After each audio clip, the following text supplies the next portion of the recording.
All right. So I'm following the chat. So if there are any technical difficulties, I'll be able to see there. So it's a pleasure to speak at MLconf. The subject of the talk is mathematical approaches to clustering. This is a picture of me. And this is a summary of my life so far. So I used to do algebraic geometry in a previous life. After finishing a postdoc at USC about 6 years ago, I entered data science. For the last 5 years, more or less, I've been at Splunk and Signal Effects. So Signal Effects was acquired by Splunk about a year ago. And at Splunk and Signal Effects, I've worked on a variety of sampling and time series problems that arise in the so-called observability space.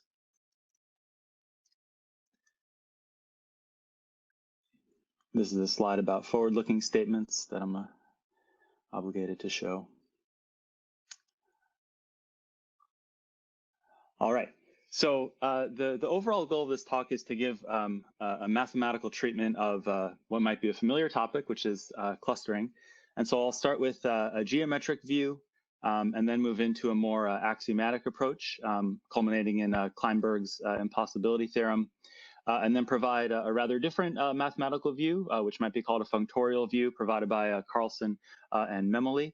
And then close with some comments on generalizations of clustering that are suggested by some of these approaches, namely persistent homology. Okay. So just to set some context, so the basic mathematical object that clustering applies to is a metric space, and this is just a set that's endowed with a distance function that describes how far apart are 2 points in this set. And generally, the so-called triangle inequality is required, although we don't actually need that for most or maybe all of the subjects discussed today. So you could also think of this as a similarity function that describes how similar are two data points. So the Euclidean distance on point clouds or n-dimensional n-dimensional vectors is probably the most familiar metric space. But on different types of data, for example, categorical data, you can also define metrics. And the Hamming distance is one way to do this on categorical data. And this is just the count of the number of entries that are not equal. So that defines a metric. And one viewpoint is that if you're given a data set, constructing a reasonable metric space out of this is one of the core or maybe the core data modeling tasks. Okay, so once we have the concept of a metric space, we can define what a clustering function is. And this assigns to any metric space a partition of the underlying set S, obviously with some regard for the distance function or the distance matrix. This is one of the main types of unsupervised learning. And it has several applications, maybe not so necessary for this audience, but it can be used to segment rows, if you like, customers or patients or transactions. And if you try to apply it instead to the columns, you can also view it as a way of performing feature selection. So you might cluster the feature space and use this as a way as a pre-processing step when applying a supervised machine learning algorithm, or use this as a way to sample from the feature space. And then maybe slightly more exotically, this can be used as an ingredient in an ensemble method. So in a classification problem, for example, you can first cluster all of the rows with a certain label, for example, all of the fraudulent transactions, and then try to train separate classifiers that predict each cluster separately. So you can say you can imagine that you're finding a taxonomy of the label you're interested in, and aiming individual classifiers at those and then somehow aggregating them. Okay, and of course, depending on the type of classifier you're using, you may or may not need to do this kind of pre-processing ensembling as part of the pipeline. But these are just some sample applications of this abstract idea of segmentation or clustering. Okay. So probably the most familiar form of clustering is called Kmeans clustering, and I'll briefly review it here. So the idea is that we're given a collection of points in Euclidean space and a specified number of clusters K, and we're going to return a partition of the point cloud into K clusters. And this proceeds as follows. So first we choose k centroids at random from the point cloud. These are the cluster centers. And then until convergence, we alternate between assigning every point to its closest centroid. So this gives us a partition. And then recalculating the centroid of each cluster by averaging all of the points in each partition. Okay, and because the data set is finite, this eventually converges. Okay, and this sounds like a reasonable idea, and it's probably the first clustering algorithm that most people learn.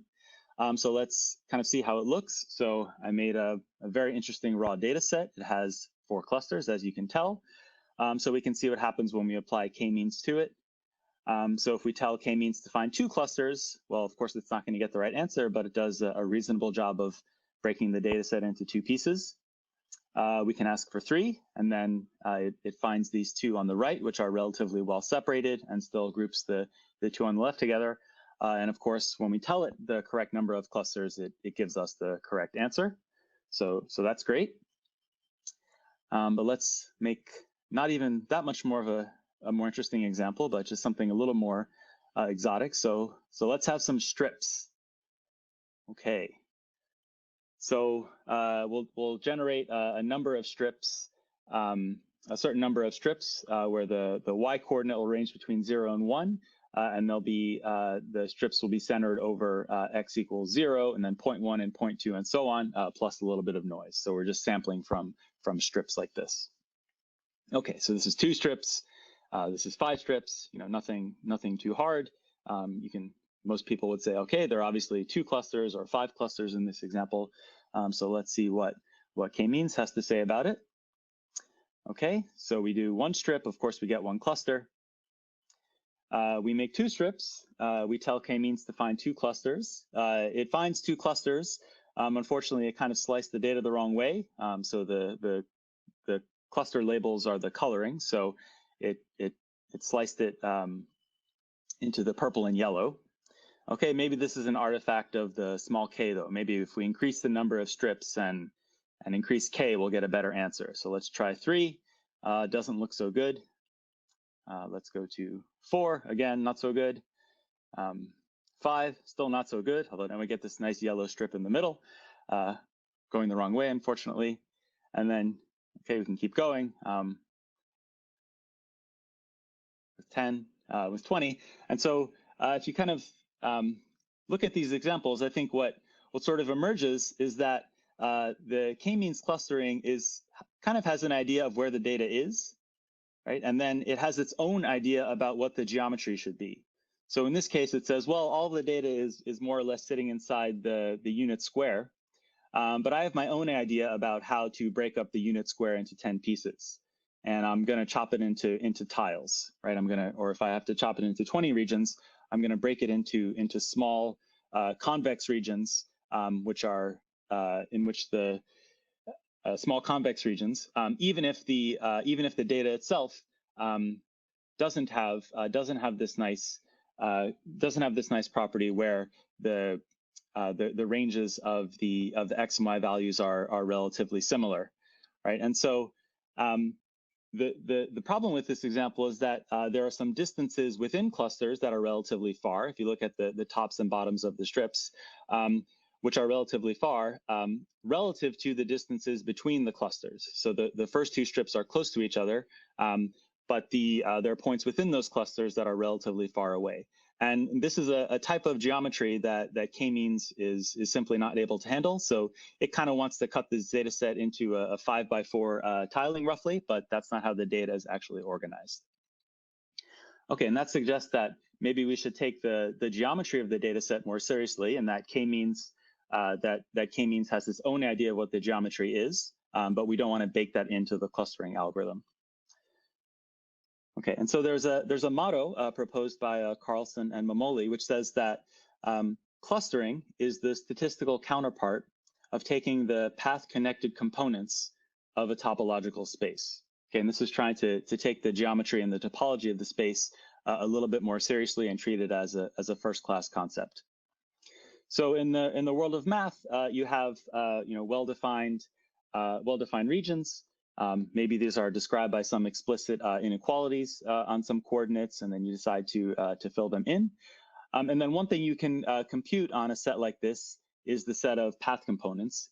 And this means that you take the set X and you quotient it by an equivalence relation, where you declare that 2 points belong to the same path component if you can connect them by a continuous map from the interval into the space. So if you can find a path connecting the 2 points, you declare them the same.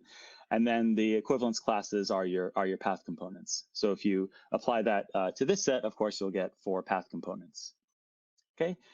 In the world of data, we don't have explicitly defined regions like that, but maybe we imagine that our data sets are sampled from such ideal regions. And if you imagine transporting the definition of path components to the world of data, you can imagine saying that I'm going to quotient X by an equivalence relation, which looks a little bit like connecting 2 points by paths. But instead, I'm going to say I quotient by the equivalence relation generated by declaring that 2 points are equivalent if the distance between them is less than or equal to some threshold epsilon. And then if I can connect 2 points by a path consisting of links, which are all relatively small, then I declare the 2 points to belong to the same path component or cluster. And this is exactly what's usually called single linkage clustering with some threshold epsilon. Okay, and then of course, the choice of epsilon may seem a little bit arbitrary and dependent on the data set, and it is. And so you can consider the behavior of this for all epsilon at once by a single linkage procedure. And here you declare that every point starts in its own cluster. Then you define the distance between 2 clusters as the minimum of the distance between 2 points, where the 2 points range over all pairs of points in those clusters. Okay, and you can replace the minimum by something else and get a slight variant, but in some way you need a mechanism for aggregating the distances between points to define a distance between clusters. And then you keep merging clusters, so always choosing the pair of clusters that has the smallest distance between them. And then eventually you'll have exactly 1 cluster when your threshold is very large, and then of course you can stop. Okay, and so this whole procedure can be summarized in a dendrogram. So this is from the same data set that was sampled from the ideal shaded polygons. And so what the horizontal axis is telling you the threshold on how close 2 points have to be or how close 2 clusters have to be in order to be merged at some threshold. And the vertical axis has some labeling, but it's basically just an index of a point, so it doesn't really mean anything. But what you can see is that at the beginning, there's a lot of horse trading and reorganizing. So you can't even see it in this view, but points start to come together, start to be coalesced into clusters, and there's a lot of movement going on, a lot of churn. And then eventually, when you get to something around 1.5, things start to stabilize a little bit. So you have this regime where you have 4 clusters. And then as you increase the threshold, the epsilon threshold to a little bit above 2, all of a sudden 2 of those clusters merge and you're left with 3. And this is a relatively stable regime. But of course, eventually 2 of those clusters merge. And then finally, when the threshold exceeds 6, in this example, you have 1 cluster. And this is kind of summarizing the single linkage procedure over all possible choices of epsilon. And then one thing you might ask from this is, are there some properties of different ways of slicing this dendrogram? So what kind of axioms can we place on cutting this dendrogram into an actual clustering choice, right? We can view a clustering as picking a threshold. Okay, so some axioms for clustering proposed by Kleinberg are the following. So the first seems fairly non-negotiable. So this is scale invariance. This says that if I have some distance matrix and then I multiply all of its entries by some positive number, I get the same clustering. So it doesn't matter whether my measurements are taken in feet or centimeters or inches. I should get the same clustering. It seems non-negotiable. There's a consistency axiom, which basically says if I know how a metric space is clustered, and then I increase the distances between clusters and decrease the distances within clusters, I should get the same answer. So this is saying if I have two metric spaces that differ by these kind of movements within and between clusters, I have to get the same result. And finally, there's a richness or surjectivity condition, which says that any partition of an underlying set can be realized by some distance matrix.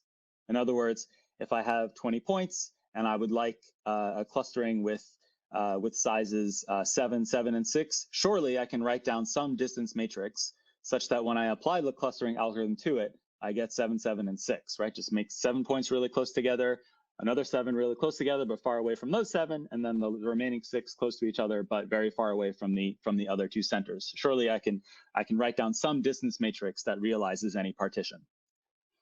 Okay, and then the interesting but maybe unfortunate news is that there is no such clustering algorithm that satisfies all of these conditions. Okay, maybe in the interest of time, I won't go over the details, but you can achieve any two of the three. So I'll share the slides, and you can of course read the paper, but any two of these three can be realized by choosing a different stopping condition on the single linkage procedure. So some different way of cutting the dendrogram at some point. Okay, and then there are some objections. You might say, well, these requirements are a little bit, leave something to be just, sorry, could you mute? I'm hearing an echo. These requirements are maybe too strong. So one objection to richness is that there may be some uninteresting partitions that we don't need the clustering algorithm to realize for us. For example, we don't need the clustering to produce everything is in one cluster or everything is in its own cluster. And then we also might object to consistency, saying this is too strong, because it excludes the possibility of introducing substructure when distances change within a cluster. Okay, there may be some interesting new structure that emerges. So here's a picture of such. So let's say we have this metric space, it has 3 clusters, that's fine. We're going to zoom into the cluster on the left. Okay, there it is. Fascinating. Okay, now we're going to shrink it. So we move all the points closer to each other. And now we snap it apart into 3 of its own subclusters.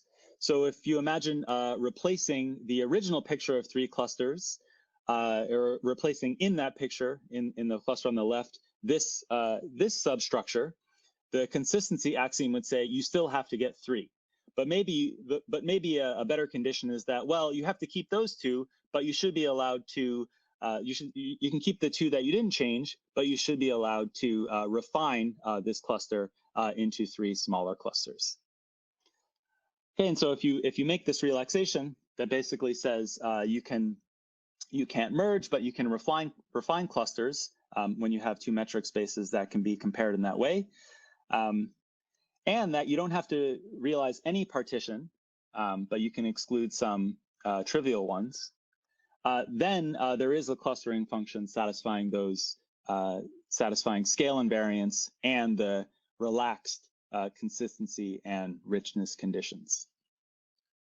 Okay, so that's maybe some good news. Okay, and so the one thing that the consistency condition and its refinement suggest is comparing how the clustering behaves under metric spaces that can be compared in some way. And there's a framework in mathematics which can be applied to this, which is categories and functors. So I'll discuss this briefly, and then the slides will be available. So in math, a category, which is usually noted with a very fancy C, is a collection of mathematical objects that can be connected by some type of morphism, okay, satisfying some conditions. And so for any field K, there's a category vect K consisting of vector spaces over that field, and the morphisms are K linear maps between vector spaces. Okay, there's a similar one, a similar algebraic category of abelian groups. And then maybe more interestingly, there's a category of topological spaces. So the objects are topological spaces, which are sets with some additional structure, and the morphisms are continuous maps of topological spaces. So most concepts or most mathematical objects sort of naturally organize themselves into categories. It's a fairly general concept. It's maybe just vocabulary. Okay, and then there's also the concept of a functor, which is a morphism of categories. And this is a compatible system of maps from objects of one category C to another category D, and also on morphisms in C to morphisms in D. So whenever I have a morphism F from C to C prime, I have to get a morphism between F of C and F of C prime, called F of F, in a manner that respects the composition of morphisms. Okay, and the general idea is that C might be the category of topological spaces, and D might be some reasonable algebraic category where you can actually make computations. And so you'll transform sort of nasty geometric or topological questions into algebraic questions, which you can more readily compute on. So you can compute on vector spaces in a way that you can't compute on topological spaces directly. Okay, and then we have lots of examples of functors. So maybe the most interesting one is the degree n singular homology of a topological space. So this is very roughly counting the number of n-dimensional spheres that a topological space contains. So again, this transforms some topological question into an algebraic question in a way that actually helps you prove things about topological spaces. Okay, so then you can apply this whole machinery to clustering. So you have to make some categories for yourself. So again, this is due to Carlsson-Memoli. So first, we define a category of metric spaces with a certain type of map, so injective, so one-to-one on underlying sets, and distance non-increasing. And then the clustering takes place in the category of partition sets. So here, a morphism is a map of sets, which is compatible with the partition. So this means the partition elements can be merged, but not further broken apart. And all of the clustering functions we've defined are maps from metric spaces to partition sets. And then the question is, can we make them functorial? In other words, if we have one of these maps of metric spaces, can we produce a map of the partitions? Right? This is a way of enforcing some naturality on the clustering algorithm. Right? And it's basically saying that we can merge clusters, but we can't split them apart. That's what it means for a clustering function to be described as a functor between these two categories. Okay, and so single linkage with a fixed threshold is functorial, something you can work out. And one reason for this viewpoint is that so you can view single linkage as saying that you declare 2 points are in the same cluster if you can connect them by a sequence of morphisms from a path of length epsilon. In other words, the space where you have 2 points that are distance epsilon apart into your space X. And then you can say, well, what's so special about the path of length epsilon? I know some more interesting spaces. For example, I can make a triangle where all of the sides have length epsilon, right? And I'm going to connect 2 points or declare they're in the same cluster if I can connect them by a sequence of injective maps from triangles of a certain size into my space, right? And this is qualitatively similar to the neighbors parameter in dbScan. So this is taking into account density, and the motivation is, of course, the chaining effect, right? So the single linkage can have unfortunate answers on spaces with differing densities, like this one. But if you instead require that you can connect points with triangles, then you can see that there are really 2 clusters. Okay, and then I'm basically out of time, but I'll just mention that there's a generalization to higher dimensions of clustering that's suggested by this view, which is sometimes called persistent homology. And the motivation is, well, cluster this space, and the response might be, well, that's kind of the wrong question. The answer is that there's a loop, right? And that's never going to be captured by just the number of connected components. And so there are higher dimensional analogs of the number of components, which it's possible to describe using so-called singular homology groups. And just as you can construct a graph from a topological space, sorry, a graph from a data set, you can kind of also construct a higher dimensional object called a simplicial complex in a way that's compatible with changing the threshold epsilon. And just as we kind of we understood the behavior of the clustering as we moved in the dendrogram, you can understand the behavior of these higher dimensional analogs as you change the parameter epsilon. And so this gives a nice higher dimensional version and a system for studying such structures as loops and so on, which are not possible to see via clustering. Okay, so I'm out of time. The slides will be available, and here are the principal references. So thanks, everyone.